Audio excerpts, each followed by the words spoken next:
लगेच दैवाला आणि देवाला दोष द्यायला लागले. अरे आपल्याच कर्माचे काही फळं असतात जे अशा स्वरूपात पुढे येतात. आई, देवाचा शिरच्छेद झाला, यामागे काय बरं असेल कारण? आईने सांगितलंय बघा, म्हणले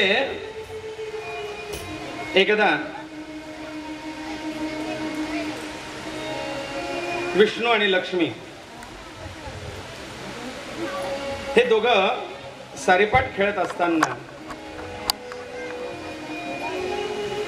लक्ष्मीने सहज विचारलं होतं, देवा मी कशी दिसते? आणि विष्णूंनी सांगितलं, काय दिसते? सांगा बरं मी कसं बोललो? अर्थ कधी तिने जर विचारलं का आज भाजी कशी झाली, मी म्हणतो काय सव आहे. अच्छा, पदार्थाला काय सव आहे ना, शब्द एकच, काय सव आहे. अर्थाचा अनर्थ झाला. लक्ष्मी आपल्यासारखीच, श्री स्वभाव साधारण, आणि तिने भगवंताच्या शब्दाचा अर्थ चुकीचा घेतला की हा काय दिसते, आणि लक्ष्मीच्या तोंडून लगेच अपशब्द निघाला. स्वतःच्या रूपावरती एवढा गर्व आहे ना, जा एक दिवस हेच रूप राहणार नाही तुमचं, मग बसा जनावरासारखं.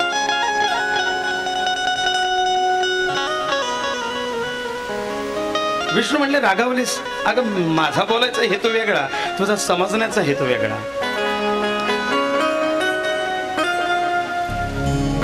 चूक झाली, तुझे समजण्यात चूक झाली. पण लक्ष्मीने सांगितलंय, ठीक आहे, काय हरकत नाही. तोंडातून शब्द तर निघाला. शब्द शास्त्र जानिये, जिसके हाथ है न पाव, एक शब्द बने औषधी तो दूसरा करे घाव. पण देवा, माझ्या तोंडून निघालेला शब्द खोटा तर होणार नाही, पण त्याच्यातून काहीतरी कल्याणप्रद गोष्ट घडेल, एवढं बाकी मी सांगतोय. आणि तो शब्द खरं होण्याकरता आज भगवंताचा शिरच्छेद झालाय. आज देवाला ते जनावराचं तोंड लागलं. आणि तुम्हाला सांगू, हा जो दैत्य ज्याने उच्छाद मांडलाय ना, या दैत्याने सुद्धा वर असाच मागून घेतलेला आहे, जो माझ्यासारखा असेल त्याच्याशीच मला मृत्यू यावा युद्धात. मग आता तो कसा आहे?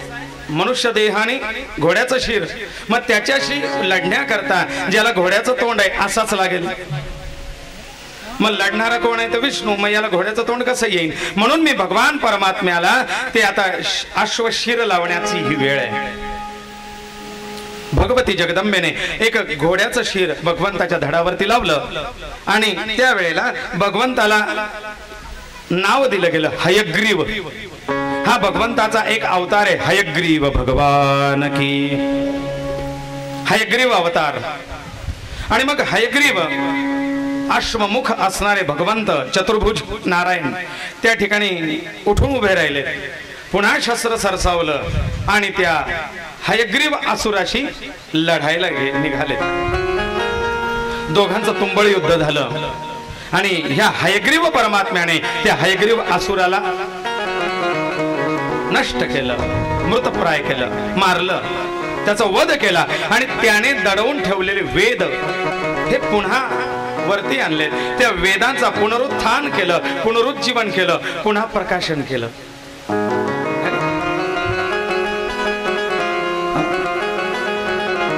लोपले ज्ञान जगी.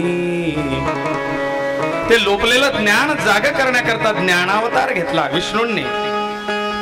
तसं या वेळेला जे ज्ञान लोपलं होतं त्यावेळेला अवतार घेतला होता हयग्रीव. मग असा तो हयग्रीव अवतार झाला. वेदांचं पुनरुत्थान झालं, पुनरुज्जीवन प्राप्त झालं, आणि वेदांचा प्रचार प्रसार होऊ लागला.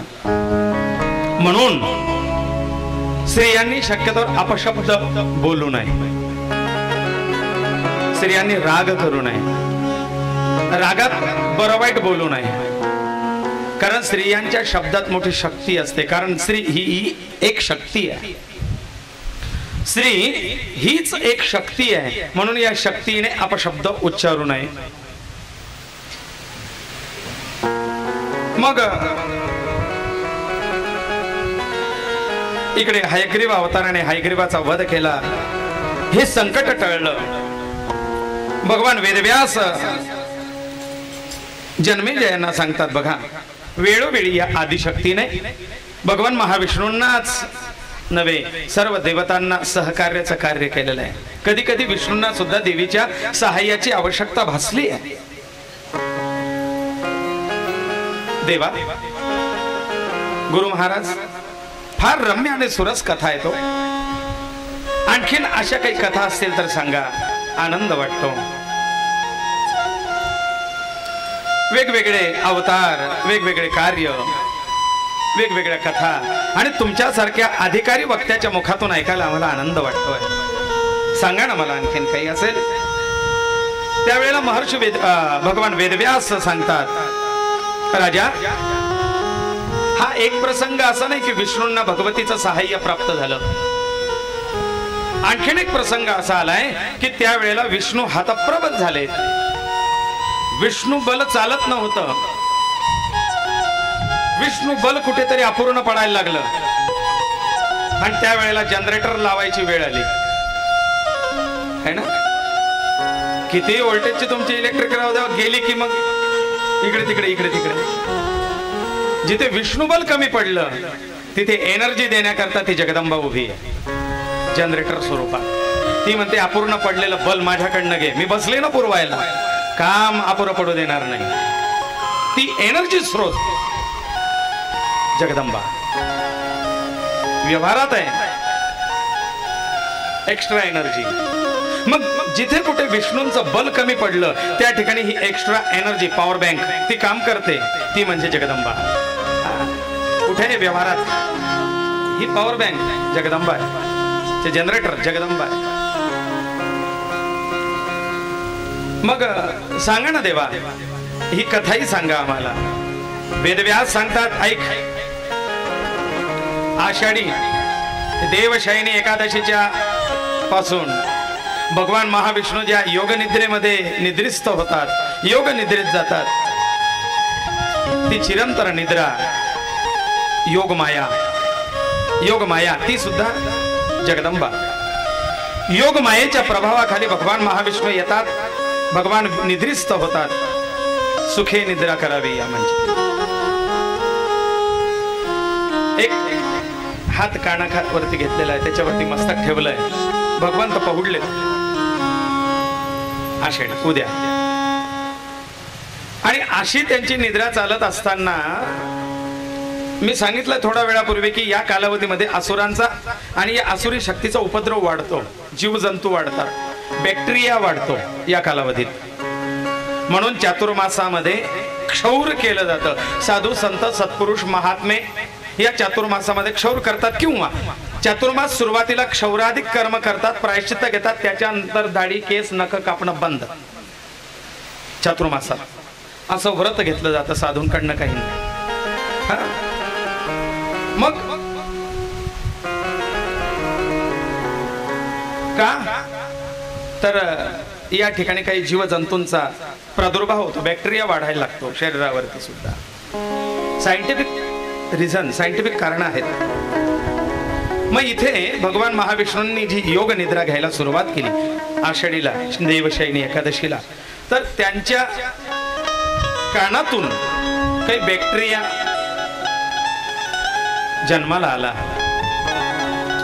त्या मळातून एक विशिष्ट प्रकारचा जीव जंतू तो जन्माला आला आणि या जंतूने उग्र रूप धारण केलं. आणि हा बॅक्टेरिया, हा जंतू, हा जीव वाढता वाढता वाढता मोठा व्हायला लागला. असा मोठा झाला की याने आजूबाजूच्या जीवजंतूंना सुद्धा त्रास द्यायला सुरुवात केली. साहजिक आहे, या कालावधीमध्ये व्हायरल इन्फेक्शन एकाला झालं की याला सर्दी पडचा शिंका यायला लागला की डॉक्टर म्हणतात तुम्ही बाकीच्यांच्या संपर्कात येऊ. का? कारण तुमच्या संपर्काने बाकीच्यांना सुद्धा तसं हा बॅक्टेरिया जसा वाढायचा आणि आजूबाजूच्या वातावरणात जायचा तसा तो आजूबाजूच्यांना सुद्धा त्रास द्यायला लागला. याचं नाव होतं मधु आणि कैटभ नावाचे हे दोन जीव असुर, हे राक्षस आता उपद्रव करू लागले. देवादिकांना छळलंय त्यांनी. आपलं बल वाढलंय हे त्यांना कळून चुकल्यानंतर त्यांनी ब्रह्मदेवाची उपासना करायला सुरुवात केली आणि ब्रह्मदेवांना प्रसन्न करून घेऊन ब्रह्मदेवांनी विचारलंय काय वर पाहिजे. तेव्हा त्यांनी सांगितलं की देवा अमरत्व द्या. ब्रह्मदेव म्हटले हे मिळत नाही. ब्रह्मदेव म्हटले मिळत नाही, दुसरं काहीतरी वर माग. मग यांनी मोठी चतुराई केली. यांनी सांगितलं की बघा विष्णू तर झोपलेले आहेत, जिथे पाणी नाही अशा ठिकाणी म्हटले शक्यतो तर आमचा वध कोणाकडनं होणार नाही, विष्णूच्या हातून वध व्हावा. विष्णू झोपलेले. मग विष्णू जोपर्यंत नाही तोपर्यंत युद्ध नाही, कारण युद्ध मंत्री आहेत. देव त्रस्त झालेत. काय करावं? सगळ्यांनी सांगितलं विष्णूंना जाग करा. ते म्हणले मागचा प्रसंग पाहिला नाही का, काय होतं, काय घडतं. देवांना जाग केल्यानंतर काही होऊ शकतं. आता कोण जाग करेल? ब्रह्मादी देवता म्हणता आता या वेळेला हा आचाड बुद्धीचा पोचट प्रयोग करायचा नाही. मग काय, सगळ्यांनी स्तुती करा, स्तवन करा, देवांना जागे करा. सगळ्या देवांनी, एकाने कोणी पाप घ्यायचं नाही. सगळ्या देवांनी मिळून नारायणाची स्तुती करण्याकरता जाग व्हा. नारायणालाच नाही पण नारायणावरती प्रभाव करणारी ती योगमाया, तिची स्तुती करायला सुरुवात केली की देवी आता तुझा प्रभाव आवर, तुझी योग निद्रा ती योगमाया आवर आणि देवांना जाग होऊ दे.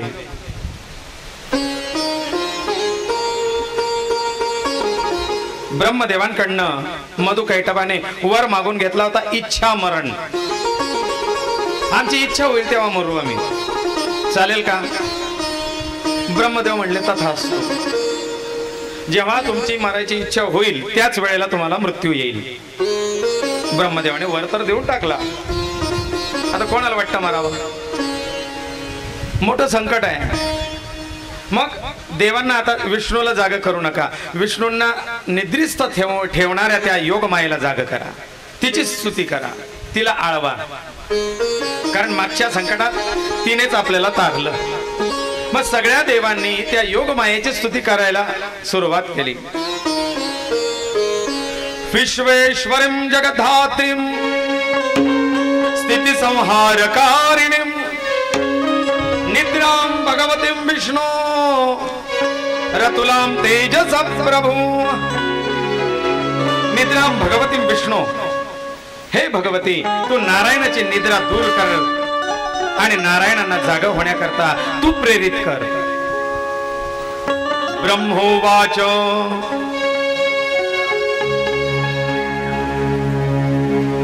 विश्वेश्वरीं जगद्धात्रीं स्थिति संहारकारिणीं निद्रां भगवतीं विष्णो रतुलां तेजस प्रभु. ब्रह्मोवाच त्वं स्वाहा त्वं स्वधा त्वं हि वषट्कार स्वरात्मिका सुधा त्वमक्षरे नित्ये त्रिधा मात्रात्मिका स्थिता. अर्धमात्रा स्थिता नित्या यानुच्चार्या विशेषता. त्वमेव संध्या सावित्री त्वं देवी जननी परा. त्वयेतद्धार्यते विष्णु त्वयेतत्पाल्यते जगत. तूच धारण करणारी आहे, तूच पालन करणारी आहे. त्वमेव संध्या सावित्री त्वं देवी जननी परा. सगळं काही तूच आहे देवी. तू स्वाहा, तू स्वधा, तूच काही सगळं आहेस. तूच तारणारी आहेस, तूच मारणारी आहेस, तूच शक्ती आहेस, तूच परांबा आहे. मग हे देवी आमच्यावरचं हे संकट दूर कर. जगदंबेची आळवणी सुरू केली. त्वये तत्पाल्यते देवी त्वमत्संतेच सर्वदा विश्रुतो सृष्टि रूपात्मं स्थिति रूपाच पालने तथा संवृत्ति रूपांते जगतोस्य जगन्मये महाविद्या महामाया महामेधा महास्मृति महामोहाच भवति महादेवी महेश्वरी प्रकृतिस्त्वंच सर्वस्य गुणत्रय विभाविनी कालरात्रिर्महारात्रिर्मोहरात्रिश्च दारुणा त्वं श्री स्वं ह्री स्वं बुद्धिर्बोध लक्षणा. तू श्री, तू ही, तू बुद्धी, तू कालरात्री, तू महारात्री, तू मोहरात्री, ही सगळी रूप तुझीच आहेत देवीस. आणि तूच ती योगमाया आहेस. आणि तूच त्या नारायणांना प्रभावित केलेस आई. त्या नारायणवरचा तुझा योगमायेचा प्रभाव दूर कर. ती माया शक्ती आवर आणि भगवंतांना जाग कर. हंतुमेतौ महासुरौ हंतुमेतौ महासुरौ हंतुमेतौ महासुरौ. आई हे महाअसुर मोठे उत्पात करतायत. या असुरांना कुठेतरी बांधण्याकरता, आवरण्याकरता, वधण्याकरता नारायणांची आवश्यकता आहे. नारायणानं जागृत कर. योगमाया प्रकट झाली. आदिशक्ती प्रकट झाली. आदिशक्ती आपल्या योगमायेला आवरून घेते. निद्रा या देवी सर्वभूतेषु निद्रा रूपेण संस्थिता नमस्तस्यै नमस्तस्यै नमस्तस्यै नमो नमः. निद्रा रूप तूच आहेस. देवीने आपली योग माया आवरली. नारायणांचे डोळे उघडले आणि पाहतात तर तुम्ही सगळे काय प्रकार घडलाय, काय झालं नेमकं. सगळे देवता आज वैकुंठात. ब्रह्मदेव सांगतायत नारायणा मधुकैटप नावाचे 2 असुर आहेत. खूप त्राही करून सोडले त्यांनी. जरा त्यांना आवर घाला. तुमच्याशिवाय हे कार्य कोण करणार. नारायण म्हणतात ठीक आहे. कुठे आहे माझं शस्त्र. शंख चक्र गदा पद्म घेतलाय. एका हातात गदा घेतली, एका हातात सुदर्शन घेतलाय. असुरांशी त्या मधुकैटपाशी युद्धाला सज्ज झाले.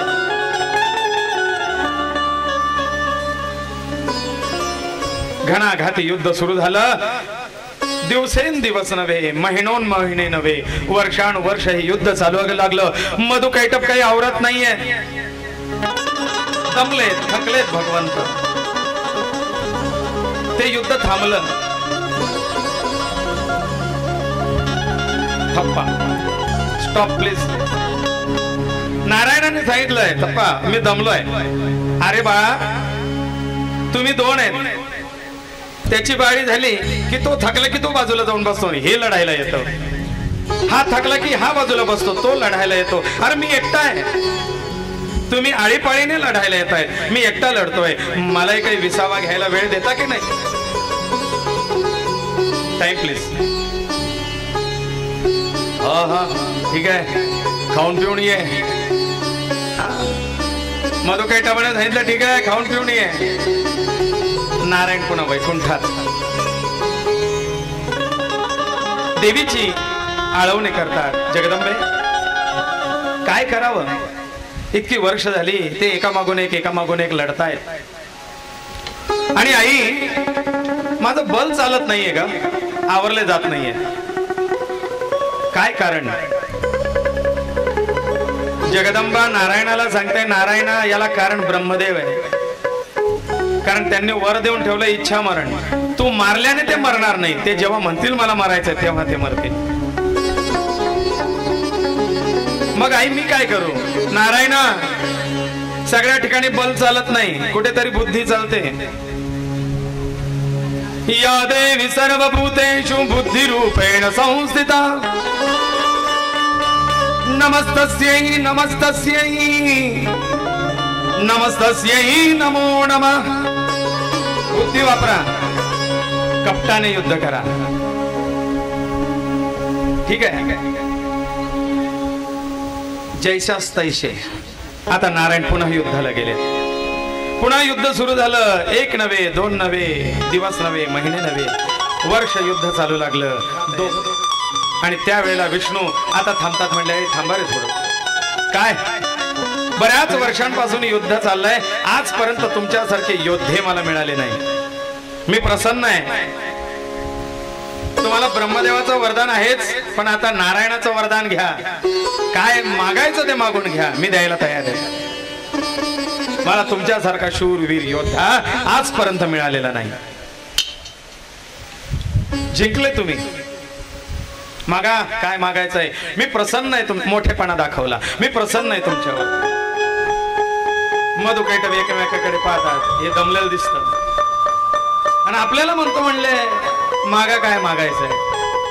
आणि त्याच वेळेला जगदंबेने सुंदर वेशामध्ये सुंदर एक अवतार घेतला. विश्वमोहिनी.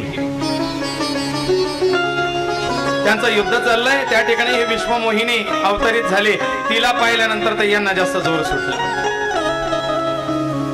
आणि एका स्त्रीच्या समोर आपण फुशारक्या माराव्या म्हणून यांनी म्हणलं, ओ नारायणा, मोठे आले मला वर देणारे. आमच्यासारखा श्रेष्ठ या त्रैलोक्यात कोणी नाही. सहज का तुम्हाला असं लोळवलं? आता तुमच्याकडनं लढलं जात नाही म्हणून आम्हाला म्हणताय वर द्या? अरे आमच्यासारखा श्रेष्ठ कोणी नाही. तिच्याकडे पाहतात आणि सांगतात, देवा तुलाच काय मागायचं मागून घे, मी वर द्यायला तयार आहे. नारायणाची आणि त्या विश्वमोहिनीची नजरानजर झाली. आता ती म्हणते संधी चालून आली आहे, सोनं कर. देवीच्या नजरेतला भाव नारायणांनी ओळखला आणि लगेच हात जोडले. म्हणले, असुरांनो, खरंच तुम्ही मोठे आहात. मी मागेल ते द्याल? ते तिच्याकडे पाहतात. आता मागे पण फिरता येत नाही. एखाद्या महिला मंडळाच्या मीटिंग मध्ये खेळीवरती पाय सरकून पटकन पडावं, अशी अवस्था यांना झाली. मग म्हणताय, ठीक आहे ठीक आहे, मागा. काय मागायचं ते? नारायण म्हणतात, तुम्हाला इच्छा मरणाचं वर आहे ना? हो. तुम्हाला कसं कळलं? म्हणले, मला सगळं कळतं. मग माझं असं मागणं आहे की तुम्ही माझ्या हातून मारावं, अशी माझी इच्छा आहे. हे म्हणलं, अटकवलं कसं हिने? आता तथाच नाही पण म्हणता येत नाही, कारण ती समोर उभी आहे. तिच्या समोर म्हणलं, ठीक आहे, काय हरकत नाही, तुझ्या हातून मरण. पण मग आता याच्यातून वाचण्याचा प्रयत्न केलाय दोघांनी. हा अनैच्छिक वर आहे ना, इच्छा नसताना दिलेला वर. वाचण्याचा प्रयत्न करतात, पण देवा तुझ्या हातून मरेल, पण अशा ठिकाणी मरण यायला पाहिजे जिथे पाणी नाही. आणि यांचं युद्ध चाललं होतं क्षीरसागरात, जिथे पाणीच पाणी. योग माया. आता बघा, देव झोपलेत, म्हणजे आता आषाढ, आणि आषाढाच्या पासून हा सगळा पावसाळा, आणि पावसाळ्यात सगळीकडे चिखल, पाणी, गारा. मग ते म्हणतात, देवा क्षीर समुद्रामध्ये सगळीकडे पाणीच पाणी दिसलं त्यांना. ते म्हणतात, जिथे पाणी नाही अशा ठिकाणी कोरड्या जागेवर मार बरं का आम्हाला. विष्णू म्हणतात, ठीक आहे, काय हरकत नाही. काम झालं. नारायणाने आणि देवीने एकमेकाला इशारा केला. देवी म्हणते, आता तू निपट, आता मी जाते, माझा रोल संपला. देवी अंतर्धान झाली, अदृश्य. आता नारायणाचं आणि मधुकैटभाचं युद्ध सुरू झालं. घनघोर युद्ध आहे. आणि आता विष्णूने सांगितलं, आता मरायची वेळ येणार, आता मरावं लागेल, मृत्यू. ते म्हणले, देवा कुठे मारशील? सगळीकडे पाणी आहे, आम्हाला मरण नाही. नारायणाने विराट रूप धारण केलं आणि त्या विराट रूपामध्ये आता छोटे छोटे छोटे छोटे छोटे छोटे होऊ लागलेत. मधुकैटभ नारायणाच्या समोर प्रकट हो. हे नारायणा. मधुकैटभाने हात जोडले. देवाचं विश्वरूप विराट रूप पाहिलं. अरे देवा, केवढा होतोस? देवाने सांगितलं, तुला कोरड्या जागी मारायचं आहे ना. मग आता इकडे तर कोरडी जमीनच नाही कुठे. मग नारायणाने त्या मधुकैटभाला आपल्या मांडीवरती घेतलंय एका मांडीवरती मधुला घेतलं, एका मांडीवरती कैटबाला घेतलं आणि मग आपलं शस्त्र उचललंय. मधु कैटबांनो, मृत्यूला तयार व्हा, मरणाला तयार व्हा.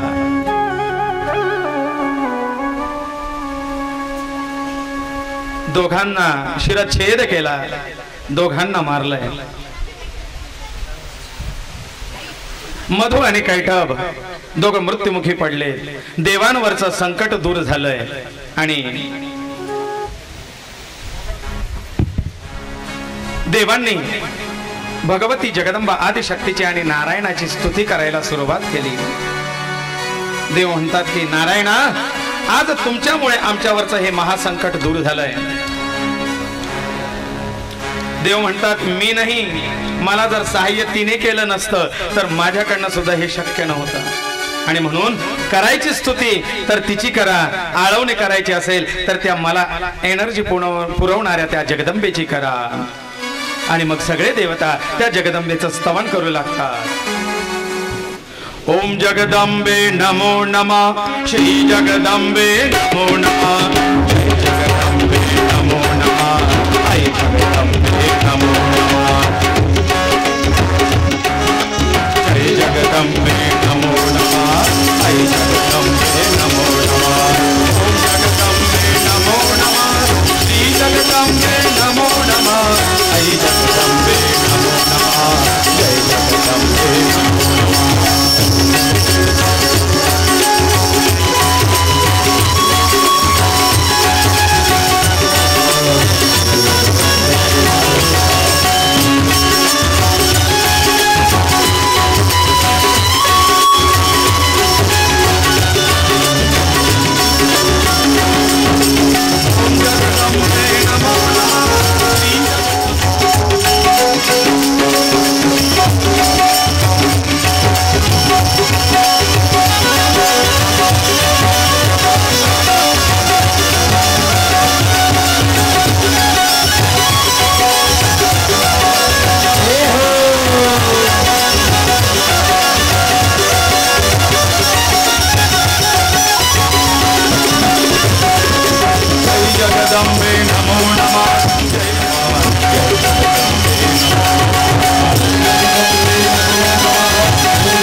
जगदम्बे नमो नमः, श्री जगदम्बे नमो नमः, आई जगदम्बे नमो नमः.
नमो नमः श्री जगदम्बा नमो नमः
सादर करण्यात आलेला आहे। या सगळ्या कलाकारांसाठी पुन्हा आजच्या दिवसाला सुद्धा काढा।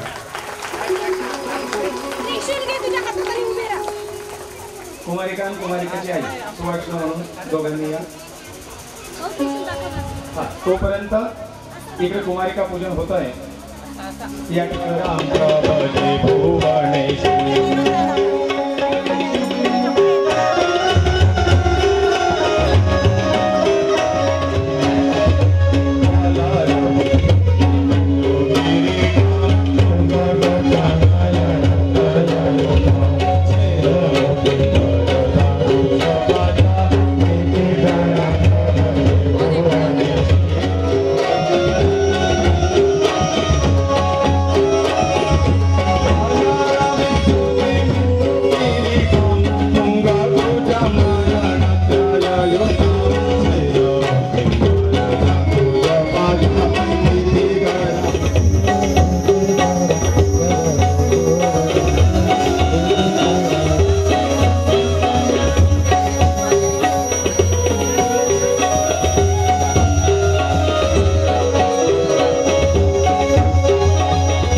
आज आपल्या ह्या चाळीसगाव या पावनभूमीमध्ये या ठिकाणी सुंदर असं संगीतमय श्रीमद देवी भागवत कथा हे ज्यांच्या अमृतमय वाणीतून या ठिकाणी चालू आहे अशी केलेलं आहे। असे ह्या ठिकाणी हरिभक्त परायण घनश्याम शास्त्री महाराज जोशी तसेच या ठिकाणी उत्कृष्ट असे संगीताची साथ देणारे सर्व संगीत वादक पेटी मास्तर असतील, तबला, सर्व गायनाचार्य असे सुंदर यांचं एकदा ह्या ठिकाणी जोरदार टाळी वाजून आपण ह्या ठिकाणी स्वागत करू. खरं म्हणजे आजचा हा जो कार्यक्रम ज्यांनी आयोजित केलेला आहे असे सर्वांचे प्रिय असणारे, असे लाडके म्हणावं लागेल असे आमचे लक्ष्मण नाना शिरोडे, त्यानंतर सुनील भाऊ असतील, महेंद्र भाऊ, अभय भाऊ यांच्या माध्यमातून हा कार्यक्रम या ठिकाणी आयोजित झालेला आहे. आणि कार्यक्रमाचं निमित्त आहे जो आवडे सर्वांना तोच आवडीप्रमाणे या ठिकाणी कमलाताई शिरोडे यांच्या 4व्या पुण्यस्मरणानिमित्ताने या ठिकाणी कथा, सुंदर असं अन्नदान या ठिकाणी चालू आहे. बाप्पांनो, दान धर्म हेच खरं कर्म, व्हायचा कर्म करेगा इंसान वैसा फल देगा भगवान, हे गीता का ज्ञान. अन्नाच्या हातून ह्या ठिकाणी हे तर कथेच्या निमित्तानं अन्नदान ह्या ठिकाणी चालूच आहे, परंतु अन्नाचं दान सांगता येणार नाही असे अण्णा एक दानशूर पुत्र जन्माला आलेले आहे. बरं का देव बाप्पा, दानशूर आहे अण्णा, कशातच कमी नाही. तुम्हाला सांगतो, आपलं आज जवळजवळ 1.5 कोटी रुपयाचं शनी मंदिर वाकी या ठिकाणी बांधकाम झालेलं आहे. सहज आम्ही इथे आलो, अण्णावर एक मंदिराची काय परिस्थिती कुठपर्यंत आलं, म्हणलं काही नाही अण्णा, आता सगळं झालं, फडचीचं काम बाकी आहे. तुम्हाला सांगतो 7 ते 8 लाख रुपयाची फडची अण्णांची ते न म्हणता पाठवून दिली, मला सुद्धा सांगितलं नाही. आणि आता सगळं सुना नातवंड हा सोन्यासारखा संसार या ठिकाणी अगदी आनंदमय आहे. परंतु एक दिवस 4 वर्षापूर्वी अशीच कोरोनाची महामारी आली आणि कमलाताईच्या पाठीमागं काळ लागला आणि ती आपल्यामधून निघून गेला. बायबाप्पांनो, 84 लाख येऊन फिरून फिरा मग मिळाला मनुष्य देवारा जन्म पुन्हा पुन्हा नाही. प्रत्येकाला जन्माला यावं लागतं, जन्माला यावं लागतं, तसं मरावंही लागतं. येणे आणि जाणे हे तुमच्या आमच्या हातात नाही. हे जर तुमच्या आमच्या हातात असतं तर आतापर्यंत कोणी गेलं नसतं, परंतु हे जावंच लागतं. परमेश्वर प्रत्येकाला जन्माला घालण्याच्या अगोदर प्रत्येकाचं अन्न पाणी तयार करून ठेवतो. ज्या ठिकाणी मनुष्याचं अन्न पाणी असतं तिथे मनुष्याला जावंच लागतं. ज्या ठिकाणी मनुष्याचं अन्न पाणी असतं तिथे मनुष्याला जावंच लागतं. आणि एकदा का या पृथ्वीवरचं अन्न पाणी संपलं ना, एकदा का या पृथ्वी तलावरचं अन्न पाणी संपलं ना, तर मनुष्याला हे जग सोडून जावं लागतं रे, जग सोडून जावं लागतं. तसंच कमलाताईचं अन्न पाणी संपलं आणि ते आपल्या सर्वांना सोडून गेल्या. पण तुका म्हणे एक मरणाची सरे उत्तमची उरी कीर्ती मागी, या संत वचनाप्रमाणे ताई जरी शरीर रूपाने आज आपल्यामधून गेल्या असतील, पण आज कीर्ती रूपाने या ठिकाणी ताई सुद्धा आपल्या सर्वांच्या मध्ये या ठिकाणी आहे. म्हणून जन्माला येऊन दान धर्म करा, कर्म करा. असं नाही, दानाचे प्रकार पडतात 4. दान हे पैशाचंच असलं पाहिजे असं काही नाही. ज्ञानदान आहे, धर्मदान आहे, अन्नदान आहे आणि श्रमदान आहे. ज्याच्याकडे ज्ञान आहे त्याने ज्ञान दिलं पाहिजे. ज्ञान दिल्यानं वाढत जातं. आणि ज्ञान ही एक अशी गोष्ट आहे, आज ह्या ठिकाणी जोशी महाराजांच्या माध्यमामधून या ठिकाणी अगदी कथेच्या माध्यमातून ज्ञान प्रबोधन चालू आहे. ज्याला घेता आलं त्यानं घ्यायचं. आणि ज्ञान ही एक अशी गोष्ट आहे की ज्ञान मरेपर्यंत मनुष्याच्या सोबत राहणार आहे. ज्ञानामध्ये तुमची बायको वाटा घेणार नाही, मुलगा वाटा घेणार नाही, तुमचा पाहुणा वाटा घेणार नाही. तुमच्याकडे असलेली सर्व संपत्ती वाटल्या जाणार आहे, पण ज्ञान मरेपर्यंत तुमच्या सोबत राहणार आहे. दानात दान श्रेष्ठ दान म्हणजे ज्ञानदान आहे. दुसरी गोष्ट धर्मदान आणि अन्नदान. आज या ठिकाणी अन्नदानही आहे, धर्मदानही आहे. ज्ञानानं मनुष्याचं मन संपन्न होतं, अन्नदानानं धर्मदानानं मनुष्याचं धन शुद्ध होतं. आणि ज्याच्याकडे अन्नदान करण्याची क्षमता नाही, दान धर्म करण्याची क्षमता नाही, त्याच्यासाठी 4थं दान सांगितलेलं आहे, ते श्रमदान. आज या ठिकाणी कार्यक्रम चालू आहे. थोडीशी मदत म्हणजे बाकी नाही, पण श्रमदान. थोडस श्रमदान कुठल्याही धर्माच्या कार्यामध्ये गेलं तर श्रमदान महत्वाचं आहे. ज्ञानानं मनुष्याचं मन संपन्न होतं, धर्मदानानं अन्नदानानं मनुष्याचं धन शुद्ध होतं आणि श्रमदानानं मनुष्याचं शरीर शुद्ध होतं. आणि या चारही गोष्टीचा लाभ मनुष्याला कळत नकळत देवाच्या आणि धर्माच्या कार्यामध्ये मिळतो. म्हणून ह्या कलियुगामध्ये योग कार्य आणि धर्म कार्य हे श्रेष्ठ आहे. म्हणून असा योग पुन्हा येणे नाही. आजचा दिवस उद्या आपल्यासाठी असेल हे माहीत नाही. म्हणून जेव्हा दिवस उगल त्या दिवशी फक्त कर्म श्रेष्ठ करत चाला आणि कर्मानुसार फळ देण्याचं काम देवाचं आहे. आणि हेच कर्म अन्नदान, धर्मदान, श्रमदान या चारही गोष्टी या ठिकाणी आमच्या लक्ष्मणांना शिरोडे यांच्या माध्यमामधून ठिकठिकाणी चालू आहे. आणि त्याचं फळ म्हणून त्यांच्या सुना, मुलं, नातवंड एकदम आनंदमय या ठिकाणी सुखी संसार चालू आहे. असंच आनंदमय जीवन त्यांचं, तुमचं, आमचं सर्वांचं सुख समाधान जीवनामध्ये आनंद मिळो आणि सर्वांचं जीवन सुखमय हो एवढंच या ठिकाणी शनेश्वर भगवंताला आराधना करून या ठिकाणी शुभ आशीर्वाद देतो. मलाही जाण्याची घाई आहे त्यामुळे आता लवकरच 2 शब्द माझे संपवतो. शनेश्वर भगवान की जय.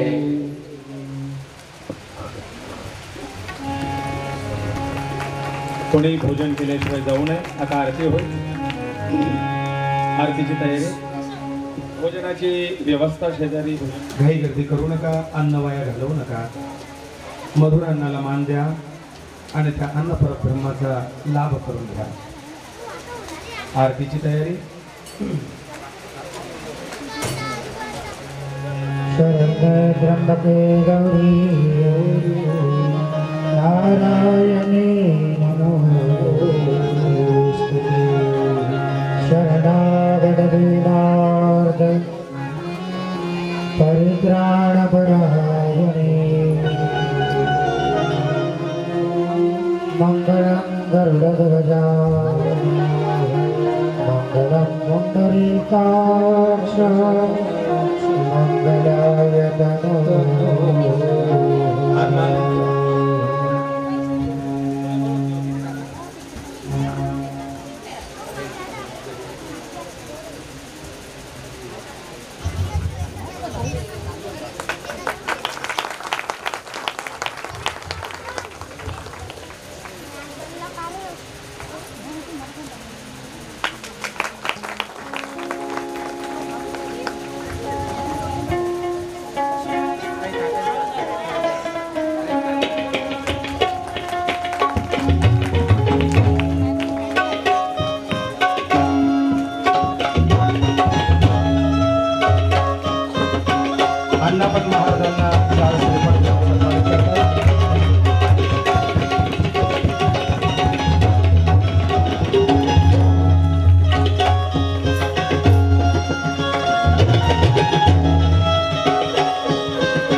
कृताभिवंदनम आत्माभिवंदनम जलेनार्थे शीतलीकरणम मा तुम्ही आरती घ्या आरतीचे ताट खाली ठेवा जलम सिंधुपत्रे लिखितेन गृहीतवा शारदा सर्वकालराते नानासुगन्धपुष्पाणि यथा कालोद्भवानि च पुष्पाञ्जलिर्मया दत्त गृहाण परमेश्वर चरणकमलयोः मन्त्रपुष्पाञ्जलि समर्पयामि सदा सर्वदा योगतो जागरावा तुझे कारणी देह माझा पडावा तुझेषु नमो गुणवंतानंता रघुनायका माधुने आता उपासनेला दृढ व्हावे भूदेव संतां विधानावे सत्कर्मयोगे वरदान व्हावे सर्वामुखी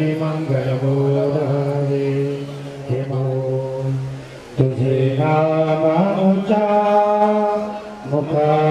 मुखासेवो हे माते तुझे आमे दासानुदास नमस्कार माते तुझ्या चरणा गोदाशापुरी माता की जय स्वामी आयाशापुरी माता की जय।